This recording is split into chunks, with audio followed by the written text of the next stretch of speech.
Build connections for interstellar engines. Today we are going to talk about how to make life multiplanetary, but with two conditions. A, within our lifetimes, and B, at a destination much cooler than Mars. Ask any astronomer. There are planets, plenty of them, as good as Earth. We're going to see how to achieve that goal. A group of Earthers decide to embark on a journey to a distant star in order to build a better future for their kids. And they were hopeful that speeding up to close to the speed of light, they're going to experience time dilation, and they will make it far enough within a few generations. And that's due to the Lorentzian metric. And in order to measure lengths and distances, they came up with a differential operator, which measures the rise over the run. And since space-time is curved as the source of gravity, we can have measurements along a word line, and that's how we can come up with a metric. Then they hop on their rocket ships, but Einstein hits them with the bad news that if they're going to take this idea further, when they make it there and come back to Earth, we're going to end up with two clocks that tick at different rates. And according to the postulates of quantum physics, that's not going to happen. So they take this in, they have a moment, and they try to develop a more advanced theory in a bundle, in a principal bundle. We can have transportations on the base space such that the orientation and the magnitude doesn't change. But then we're going to have a more advanced differential operator in order to measure where we end up. Taking a different path makes us observe things in the universe that weren't observable otherwise. And that's due to the phenomenon of curvature. And taking vectors in the fiber space and pulling them back to the base space, we can have the Yang-Mills field where our operator works. Now, what does this have to do with Penrose steps? Choosing a path and completing a loop, we're going to end up higher or lower in the fiber space. And this is best illustrated by the Penrose steps. You go up and up and up, and when you get back where you started in the base space, you're going to end up in a different fibers, in a different point in the fiber space. And visualizing the types of curvature, we have two types: the Weyl curvature and the Ricci curvature. The Ricci curvature describes gravity, but the Weyl curvature also has a significance of stretching the plane in one direction and making it more compact in the other one. And we've known since the time of Newton that the Ricci curvature is responsible for the gravity that we experience. It has the effect of reducing volume, and it makes geodesics get closer to each other. That's how the gravity hole of Earth operates. And in order to get compensate for that, we need to speed up in the orbit. And then there's this other picture of the Yang-Mills field, where we have a principal bundle, and we can associate with each point on the base space a vector space, and we call it an associated vector bundle. And there we can pull back the connection one form on the principal bundle and apply our differential operator.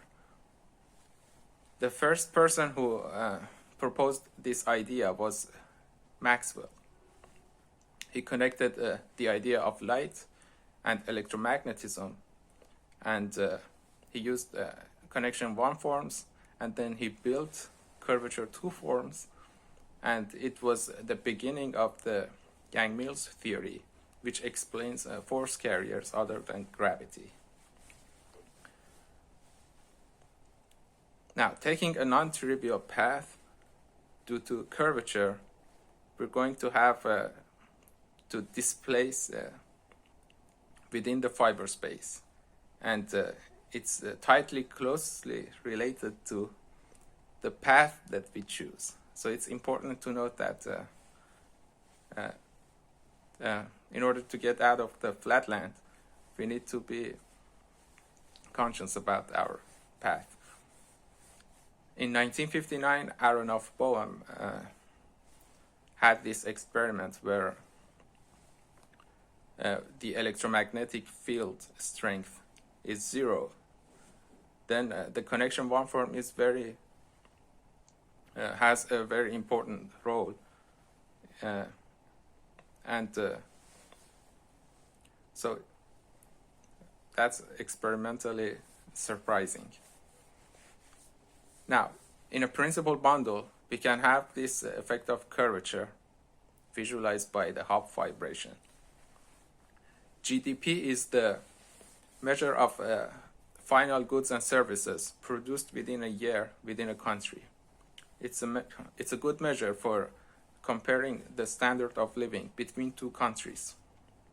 Now, if we take sections using the connection, we divide the total space of the principal bundle into the base space and the fiber space, and then we can see the effect of curvature as reducing or increasing volume of curvature two forms.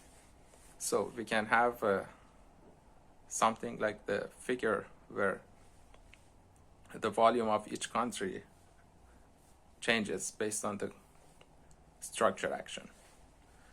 Now, taking these ideas together, we can open a portal where we can have we're going to have to find a very particular path in order to escape this Einsteinian prison, and it requires to build new mathematical and physical concepts, a more advanced connection. About parallel transport. When we move along, say, the border of a country, the boundary, in the base space, when we get back to where we started, we're going to have a displacement in the fiber space. And that is the quantity of the curvature two form, which relates to the Penrose steps, the degree of Eschersness or Penroseness. Now, our Earthers found the portal, played with these ideas, and then decided to come up with a more unifying theory where they can use the concept of curvature and find non-trivial paths and build interstellar engines that operate based on new physics. So that was the plan. Curvature two form describes the degree that given any exotic section, we can have a parallel transport, and the curvature two form gives us information about how to course correct in order to keep the magnitude and the orientation of our velocity intact. And then there's this idea of, this is the most interesting idea in quantum physics. We have operators such as polymatrices. And then when we go from the Lie algebra to the Lie group, say a 3-sphere, we continuously apply these operators and see how the quantum particle propagates through space-time. And then applying an operator for 2 pi continuous rotation, we're going to end up with a negative identity operator, which is strange because in ordinary experience, objects go back to themselves after 2 pi rotations or 360. But then we apply this operation again, we get our identity back.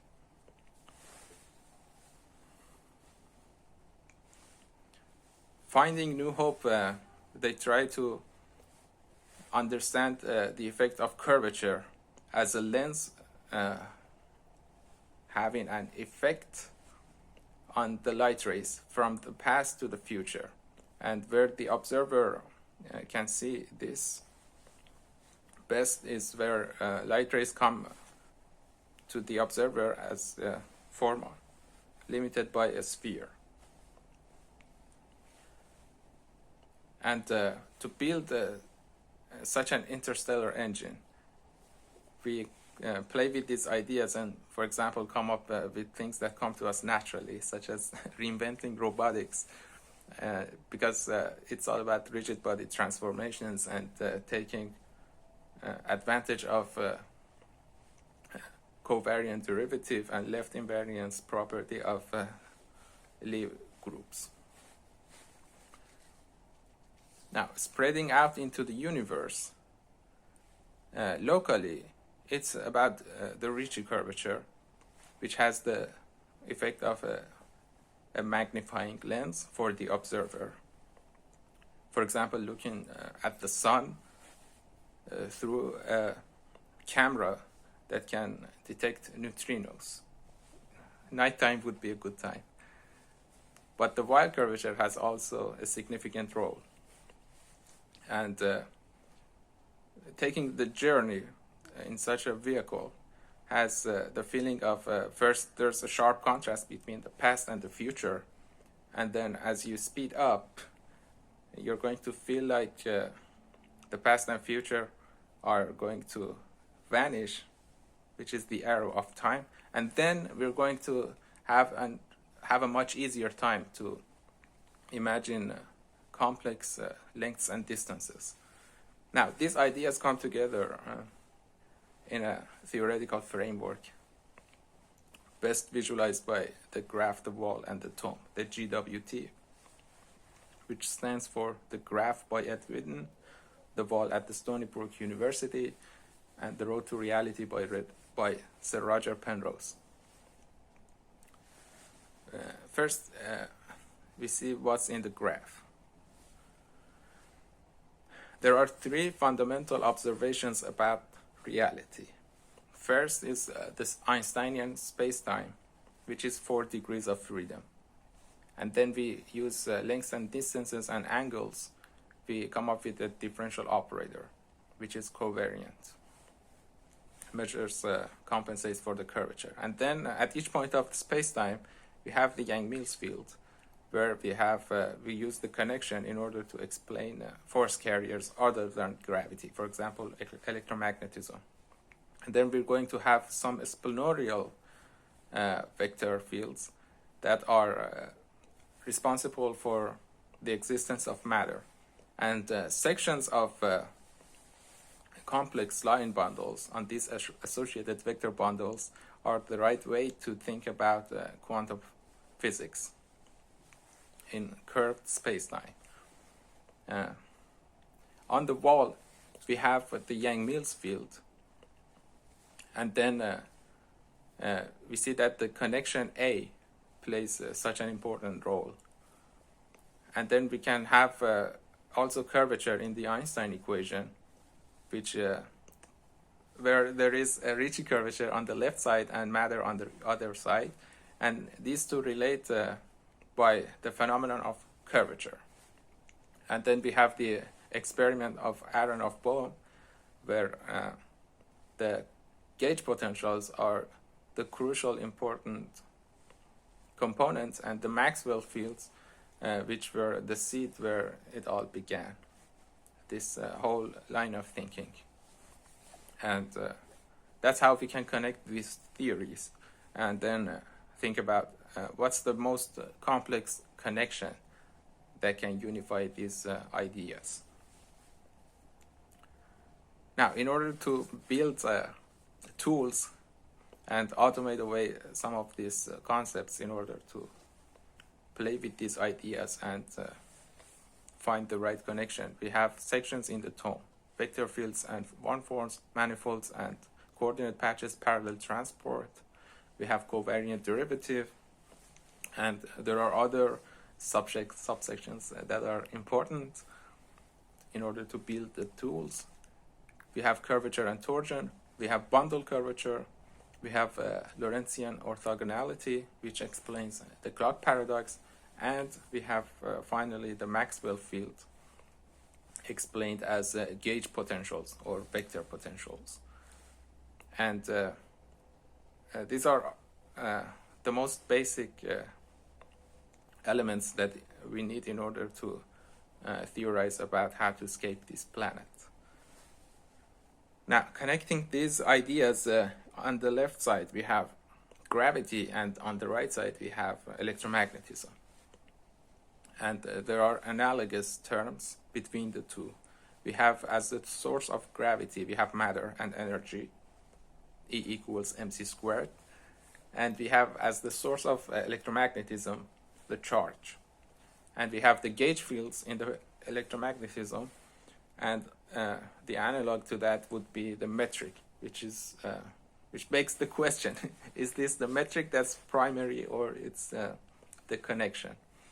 But nevertheless, we have as the degree of freedom of gravity, we have the Weyl curvature, which plays an important role since the early universe, and that's best explained by the electromagnetic field strength in the Yang-Mills field. How to contribute? Well, how about buildings of using Porta.jl and then submitting pull request? If you're not a user of Porta.jl, I don't see how it makes sense to contribute, because ultimately it's about the tools that we make.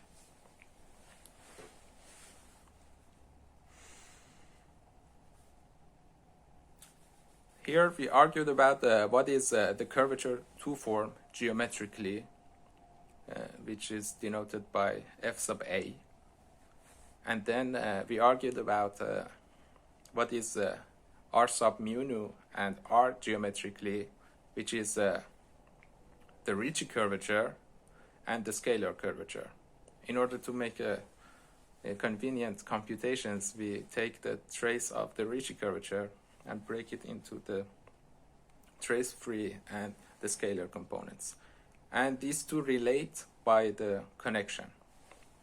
So we see that the idea of connection is very fundamental in order to connect these ideas and unify them. And the Penrose steps are the best visualization of connecting these two ideas together in a geometric way. And then we demonstrated the horizontal spaces and in a principal bundle, where the connection determines how we move across these horizontal subspaces. And using parallel transport, it's inevitable that we are taken from one horizontal subspace to the other. And so it's ultimately about the connections. So this has been fun. I look forward to have metrics that are complex in nature. And this is not about betting against Elon. More power to his team. But we're going to do something different here. And this is a Middle Eastern kid that doesn't know how to drive. So until next time.